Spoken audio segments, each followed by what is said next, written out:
Welcome back to YouTube How To. This is your guide, Andrea Jean. Today I'm going to show you how much YouTube paid me just from the Google AdSense program alone for the month of November, and it's going to be on my cleaning channel.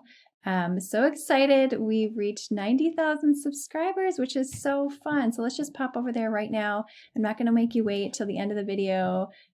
Keep you hanging just so you can see the amount here. I like to be pretty upfront with you, but I do want you to stay until the end because I'm going to show you some awesome things that you need to be doing. 6 things that you need to be doing to increase your profitability on YouTube, not only with Google AdSense, but outside of YouTube. YouTube could go bankrupt at any time. Instagram could go bankrupt at any time. And I want you to have a profitable business no matter what happens. All right, so let's pop in here right now. I'm going to go to Customize Channel, and I'm going to go to Analytics. And I did share this on Instagram at AndreaJeanCo. Let's go to Revenue, and then I'm going to go to October.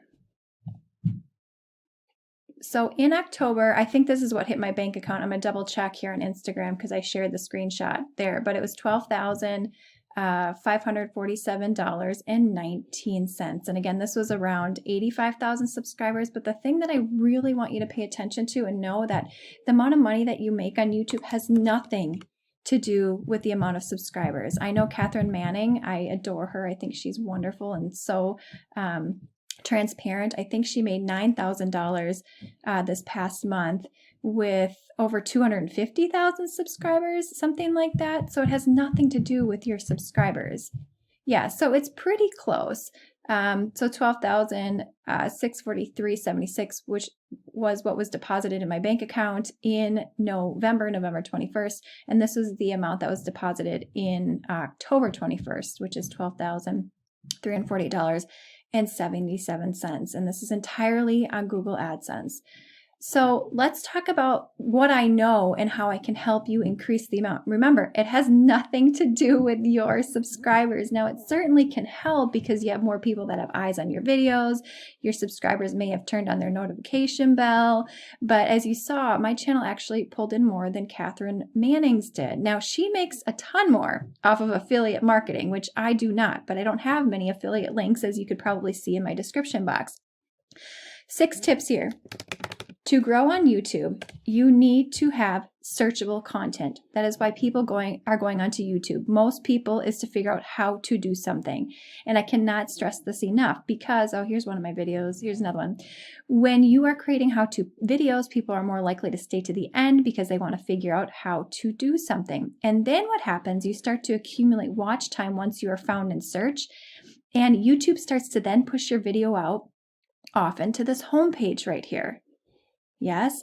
And when YouTube starts pushing out your video, that's when I have a video that has over 2 million views. That's when things really start to pick up pace. And the majority of that $12,000 was from 1 or 2 videos that have grown.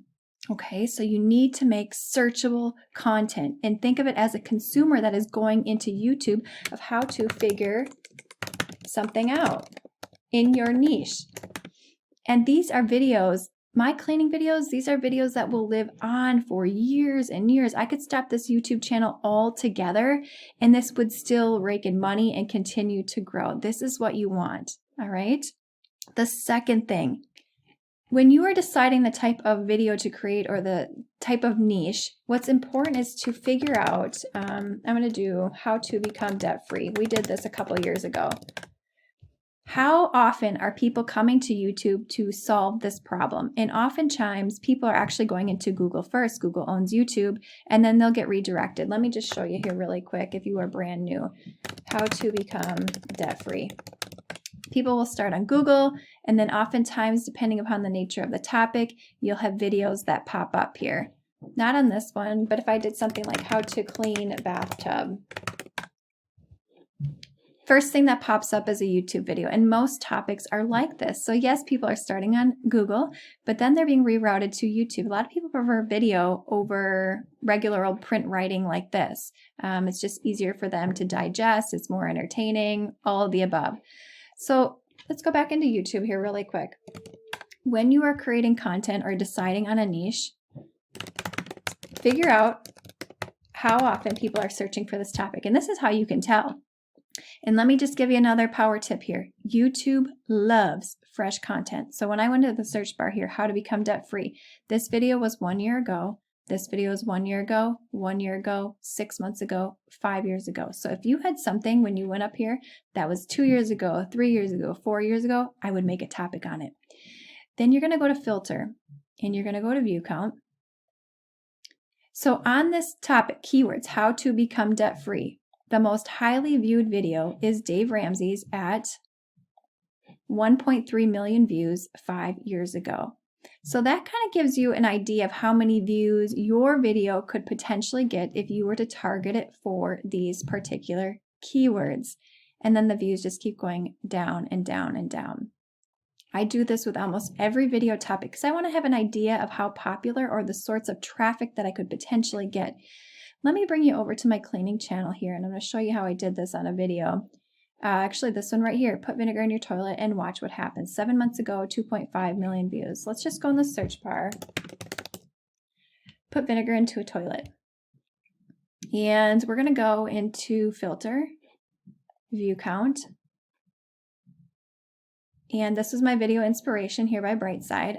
You guys, Brightside, I don't think they test any of what they talk about. It's literally garbage recycled from the internet, and they rake in millions of dollars on their videos. So you guys, if they can do this, anyone can do this. Okay, you just got to figure out what happens behind the scenes and do it with your own integrity. All right, so Brightside, 17 million views 3 years ago. So I know that my video could get upwards of 17 million views. And on this video alone, I've already earned $32,000. Now, I created this video because I was truly curious about what would happen. And I wanted to test Brightside's garbage, and it fit with my niche. So it made sense. All right, so get an idea about how many views a video that you want to create could potentially get. Again, your revenue for Google AdSense is based on views and ads shown to people. It's not based on subscribers. So if you are worried you're not gaining subscribers, just forget that. Put that in the back of your mind. Subscribers are awesome, but that's not what helps you grow financially when you are running YouTube or doing a business. The next thing, I'm just going to put this in the search bar because I want you to have a visual aid. Niche, niche, niche. When your content is all similar, this is what happens. So let's say you watched one of my videos, my cleaning videos, or better yet, let's just switch over to my how-to channel. I have several YouTube channels here. And by the way, if you're new, this is all content that I absolutely love and can see myself doing for the next 15, 20 years if YouTube is still around. Meditations, fitness, this morning motivation is a teaching channel. This how-to guide is a precursor to a course that I'll be launching to help you even further on YouTube and growing your business. And then this cleaning channel. This one right here, I have as a placeholder. I don't plan to do anything with it at this point, but I have it there. Okay, so what niche? If you watch one of my videos, let's say we go to the how-to channel right here, and all of my videos are YouTube related. Let me go back here. All right, here we go. You got to go back into your avatar to switch it or refresh your screen. They are all YouTube related videos. So what's going to happen is, and you may have experienced this, when you went onto your phone or your home page here on YouTube, if you watched long enough of one of my videos, you're likely to find another one of my videos here on this home page. It's a cue to YouTube that you like that sort of content. So they want to keep you on YouTube longer. So they're going to push out more and more of that content. All of this stuff on here is related to things that I watch. I love Bob Proctor. I was watching this Patty Galloway. I've watched several videos of his. I love music. Music is huge. That's why I go into YouTube. And for research purposes. But if you have content that is all over the place and one of your videos lands on someone's homepage, they're not likely to click on it because it is so different. They were on your page because they were interested in the video and the topic that you had. Does this make sense? Yes, your YouTube channel is like a website. Consistency is key in the types of content that you are creating if you want to grow more quickly. Now, if you go to YouTube trending, and this is where I think people get mixed up, they'll look at these creators that have thousands of views, that have content all over the place, you guys, but look at this. They're doing crazy stuff like steal this 100,000 diamond, you keep it. Like it's all about shock value. Can you grow a channel doing this sort of created content? Sure, you can, but that's not what I teach here. And so they can get away with creating random content. But if you are like a regular old small YouTuber just starting out that doesn't have some crazy life and that sort of thing, it's going to be harder to grow if you do not pick a niche and stick with a niche. Now, when I say stick with a niche, you can change your mind at any point. This Andrea Jean Meditations channel was all over the place too because I needed to find my rhythm with this content. Okay, now it is all meditations, but at one point I was doing this sort of content on there. If I go to some of my oldest videos, you see, and I was doing sit-down videos, and I don't love sit-down videos. Like, I ain't got time to get myself ready and get on camera. I got a lot of kids and a career and all that stuff. Okay, next thing that I want you to pay attention to. Your thumbnails are like one of the most important things other than your keywords and your description or your title. Let me just show you a little something. I'm going to take you behind the scenes here in my office. So yeah. Here we are in my office. I have a labyrinth of things here. Okay, so click-through rates. I have started to record these here for each of my channels. So I'm gonna look at about every 2 weeks and just kind of see how things are moving along here. This is so important. This 3.2% one for my fitness channel is not good. I don't love this. I need to figure out how I'm going to improve that. My cleaning channel, I point this out to you, is my biggest channel and is growing the fastest, and my click-through rate is the worst. So if I could only imagine how I could improve those thumbnails. The other thing to consider is I have a lot of content on this channel which can make the data look a little bit different. This one here is my newest channel, and you can see my click-through rates, at least for 11/16, is the highest at 14%. Again, it has to do a lot with the amount of content on your channel as well, but my meditation one is doing very well. Let me show you something else here. I'll just bring you back in my office here. So for the month of December, I wrote it down, and then at the end of December, I will record these click-through rates because I definitely want to prove upon these, because if you can't get people to click on your videos, then there's no point, right? This is so important to have good thumbnails. If you were going to invest any time, I would invest it in SEO and your thumbnails. Of course, the content has to be good or people are going to click off your channel. I just have a little goal here, which is to improve the click-through rate, and a $20,000 goal that I have here for the month of December, which would actually be paid out in January. So we'll see there. And then, oh, this fun little thing here. I record little insights that I have during my meditations each day. And yeah. Number 5, let's talk about affiliates. It's like I told you that I don't make much off of affiliates. And Catherine Manning, I think in a video she had shared that she made a lot of money off of her affiliates. I just want to check in her description box really quick here and see what she has for affiliates. And a lot of people, they make more money off affiliates, so they choose niches that have the potential to rake in millions of dollars. And I'll give you another example here in a second. Yep, so Catherine in here has her camera, her vlogging lens, her microphone, SD card, vlogging tripod, studio lights. And she makes, I think, more, at least in previous videos, off of her affiliates than she does on Google AdSense. So keep that in mind when you are choosing a niche. I know, let's go to video influencers. Sean, he is making a ton of money, and again, he loves tech gear. At least that's what I understand, and the vibe that I get when I watch his videos.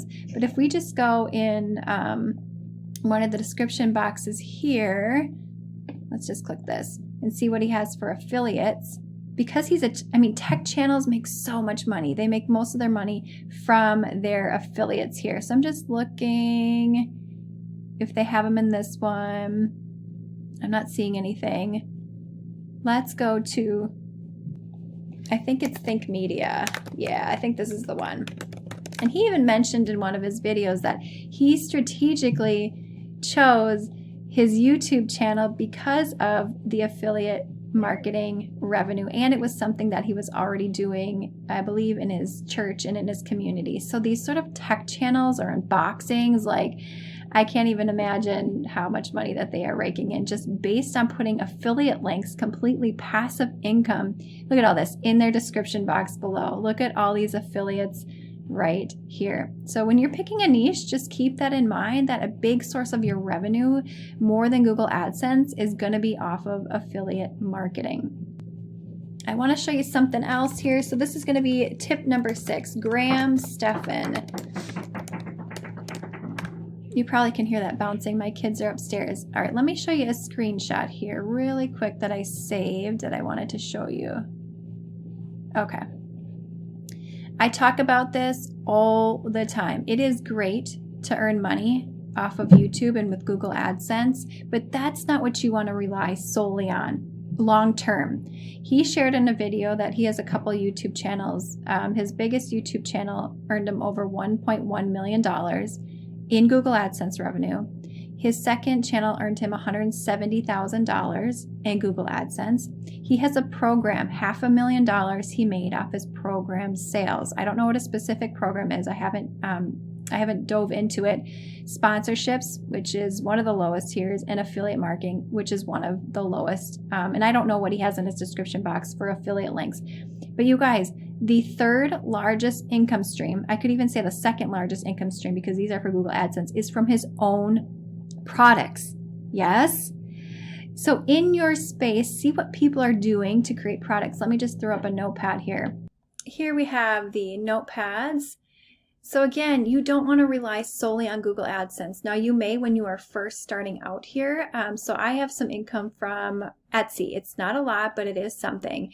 And so that's really important that you have other ways to capture revenue at some point. I would definitely have that in your game plan. You also need to make sure that you are capturing as best as you can your subscribers' email addresses. YouTube has done it. You have to have an email address, a Google account, in order to comment on YouTube videos, to have your own YouTube channel. So they know this, right? Because if something were to happen to them, they want a way to still be able to connect with you. So in each of my YouTube channels, I have in the description box a email sign up, and I do that free through MailChimp. It's up to so many thousand email subscribers, and then you got to switch over to a paid version or some other plan here. So right here, want freebies and exclusive offers, sign up for my weekly newsletter. And this is what I have. And so I share behind the scenes of growing this business, things that could be helpful to you. I do giveaways from journals that I've created, cleaning caddies, anything that I think would be helpful to you. Now, is everybody going to sign up for this? No. But if someone is going out of their way to give you their email address, that's telling you that they are interested in what you have to offer. And that is really good. They would call that like a hot lead, a very targeted lead. Now, will people unsubscribe? Of course, absolutely. But the important thing is that you have a way to connect with your audience outside of these social media platforms. My goal, and I've told you this before, is to help you get off of social media. And you don't need to be on Instagram all the time to have a profitable business. You don't need to be on YouTube all the time to have a profitable business. Okay, these are definitely ways that can help you, and that's what I'm here to show you. But you got to get the email address. I cannot stress this enough. I have taken Marie Forleo's B School, and it's a really good beginner course. I'm not an affiliate for them, but the biggest thing that I learned from her was capturing the email address. And at first I just thought it was weird. Like, what? Why do I need to get email address? It seems so, like foreign or dated. But honestly, if you want to have a successful business, you need to own your audience. Okay, just like YouTube has a way of getting in contact. I'm not promoting this course. If you want to know more about my thoughts on it, you can send me an email and I will share that with you. But yeah, so that's that. The other thing, you can be successful. It is never too late to start a YouTube channel. Do not let anyone put that into your head. I would not have started all of these YouTube channels if I thought that. YouTube has been around for years. I don't anticipate it going anywhere, but just like any business, you got to keep that at the forefront of your mind and having multiple streams of income. But it is not too late to start a YouTube channel. Is it hard? Absolutely. That's why I created all of this content in this channel, is to help encourage you and show you things that work and things that don't work. But you absolutely, if you have a passion for the type of content that you are creating, your audience will find you. And like I showed you when we went into Google, video is so powerful. I mean, it's amazing. What's something that you want to learn? How to work out at home or something like that. I mean, first thing that pops up is a video. Now, if YouTube's not doing, there's going to be some other app or business that picks up on this. But at this point, YouTube is the most powerful. And again, people are going onto YouTube to figure out how to do something. So if you can solve their problem and keep them at the forefront of what you're doing, you're going to win. You're going to win. You're going to be successful. You're going to help a ton of people. And it's just going to be an amazing time for you. Now, some things to help keep you motivated, and I'm not just saying this definitely has changed my life. It has changed my view on entrepreneurship. Our meditations, and I don't know. I can't say more about that. I know a lot of people think it's like craziness and like woo-woo, but just trust me. If you give it a try once a day, 10-minute meditation, you don't even need to go to my meditations. Just give yourself that time to quiet your mind, because I say this, I think being entrepreneur and being successful is 80% what is in your head and 20% of effort in what you're doing, the actions that you are taking every day. All right. I appreciate you so much for being here. I hope that you will give us a thumbs up, subscribe, and sign up for the newsletter. And I hope you have an amazing day. Take care.